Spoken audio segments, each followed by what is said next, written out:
नमस्कार दोस्तों, मैं करणी प्रताप सिंह कर्णी स्टेनो क्लासेस में आप सभी का हार्दिक स्वागत करता हूं। तो जैसा कि मैं आप सभी के बीच रोजाना हाईकोर्ट स्पेशल डिक्टेशन लेकर उपस्थित होता हूं, सेम वैसे डिक्टेशन में आज आपके बीच लेकर आया हूं। तो दोस्तों, आप चैनल पर आने से पहले हमारे वीडियो को लाइक, कमेंट और शेयर करना बिल्कुल भी ना भूलें। आपने हमारे बेल आइकन को नीचे जो बेल आइकन दिया है उसको प्रेस नहीं किया तो तक प्रेस कर ले, ताकि हमारी अपकमिंग नोटिफिकेशन आपके पास जल्द से जल्द पहुंच सके और आपकी बढ़िया से बढ़िया तैयारी हो सके। दोस्तों, यहाँ पर आपको डेली डिफरेंट डिक्टेशन दी जाती है, जैसे कि हाई कोर्ट के एग्जाम के अंदर होती है। तो आप अपने ज़्यादा से ज़्यादा दोस्तों से शेयर करें। और यहाँ पर जो डिक्टेशन है वो 80 शब्द प्रति मिनट की गति से रहेगी, जो कि अब से 5 सेकंड बाद स्टार्ट होगी। स्टार्ट। देश के नेताओं ने अगर संसद को शोरगुल और बहिष्कार का पर्याय बनाने की ठान ही ली तो कोई क्या कर सकता है। प्रश्नवाचक। कभी दिल्ली दंगों को लेकर तो कभी पश्चिम बंगाल की हिंसा को लेकर तो कभी सीएए के समर्थन और विरोध के मुद्दे पर विराम। सोमवार को दिल्ली दंगों को लेकर गृह मंत्री अमित शाह के इस्तीफे की मांग पर खूब हंगामा हुआ। विराम। हंगामा करने वाले जानते हैं कि सिर्फ हंगामों से ही मंत्री इस्तीफे देते तो शायद ही कोई मंत्री अपने पद पर 6 माह भी रह पाता। विराम।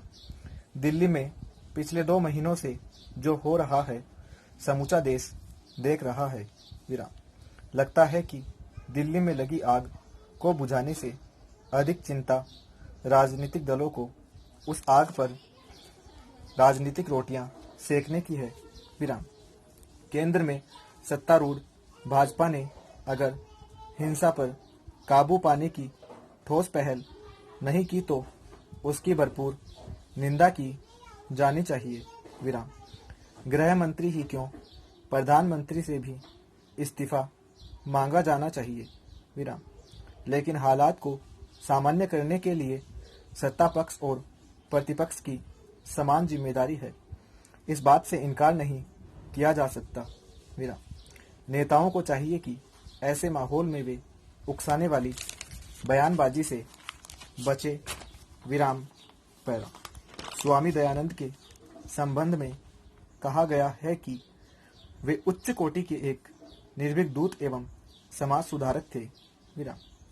भारत के पुनर्जागरण की शताब्दी 19वीं शताब्दी में जागरण की ज्योति जलाने वाले महापुरुषों में अग्रण्य स्वामी दयानंद सरस्वती एक सच्चे महात्मा थे। विराम। केवल यही नहीं कि कुछ स्वार्थी अनुयायी ही उन्हें महात्मा कहने लगे हों, वरन वे बाल ब्रह्मचारी एवं महान योगी भी थे। विराम। स्वामी जी संस्कृत, अरबी, हिंदी के प्रकांड विद्वान तथा एक ओजस्वी वक्ता थे। विराम। उनके लेखों में भी उनके वचनों का सा ही ओज विद्यमान था।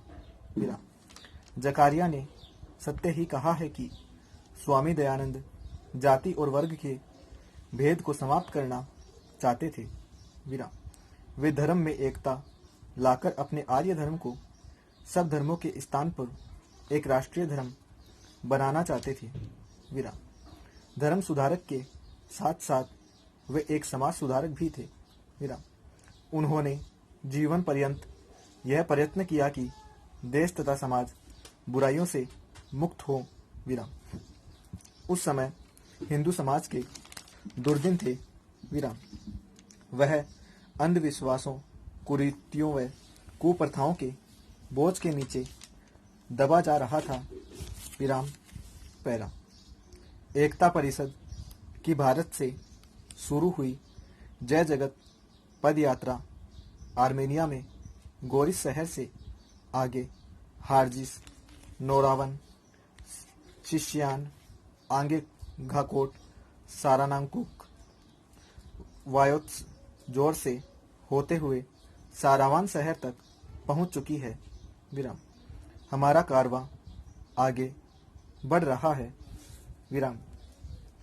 मौसम की चुनौती से ज्यादा हमारी व्यवस्था उदास करती है।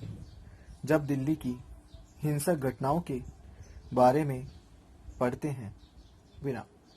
इस हिंसा को वैश्विक संदर्भ में देखने के लिए हमें आर्मेनिया के काराबाख इलाके को भी समझना चाहिए।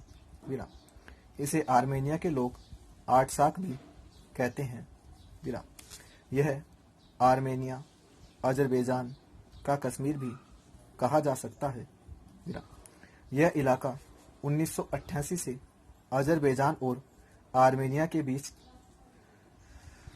विवादित क्षेत्र का हिस्सा बन गया। विराम। जब सोवियत संघ टूट रहा था तब देशों के विभाजन में इस इलाके को अजरबैजान का हिस्सा माना गया। हालांकि यहाँ के ज़्यादातर नागरिक आर्मेनिया मूल के थे। विराम। इससे उभरे संघर्ष के कारण 1988 से लेकर 1998 तक कई नरसंहार हुए। हजारों आम नागरिकों की जानें गई। विराम। इसके बाद काराबाख की अपनी स्वतंत्र सरकार बनी। विराम। तो जैसा कि आप सभी मित्रों ने देखा, यहाँ पर आपको 80 शब्द प्रति मिनट की गति से डिक्टेशन दी गई है, जिसमें कि 3 डिफरेंट पैराग्राफ है। तो दोस्तों, आप डिक्टेशन को लिखने के बाद हमें कमेंट करके अवश्य बताएं कि हमारी डिक्टेशन से आपकी तैयारी कैसी हो रही है। और जैसा कि आप देखते हैं कि किसी भी ऑनलाइन चैनल पर या जो ऑफलाइन क्लासेस होती है वहाँ पर आपको अभी तक ऐसी डिक्टेशन प्रोवाइड नहीं की जा रही जो कि सेम हाईकोर्ट के एग्जाम के लिए हो। तो ये मैं सीरीज आपके लिए जो हाईकोर्ट की तैयारी करने वाले विद्यार्थी हैं, जो लॉकडाउन के चलते हुए कोचिंग में नहीं जा पा रहे हैं, उनके लिए चला रहा हूँ। तो दोस्तों, हमें कमेंट करके अवश्य बताएं कि हमारी डिक्टेशन से आपकी तैयारी कैसी हो रही है। और इसे मित्रों ज़्यादा से ज़्यादा लाइक, कमेंट और शेयर करना बिल्कुल भी ना भूलें। ठीक है दोस्तों, हम कल आपके ऐसी ही डिक्टेशन लेकर उपस्थित होते हैं। बहुत बहुत धन्यवाद आपका हमारे चैनल पर बने रहने के लिए।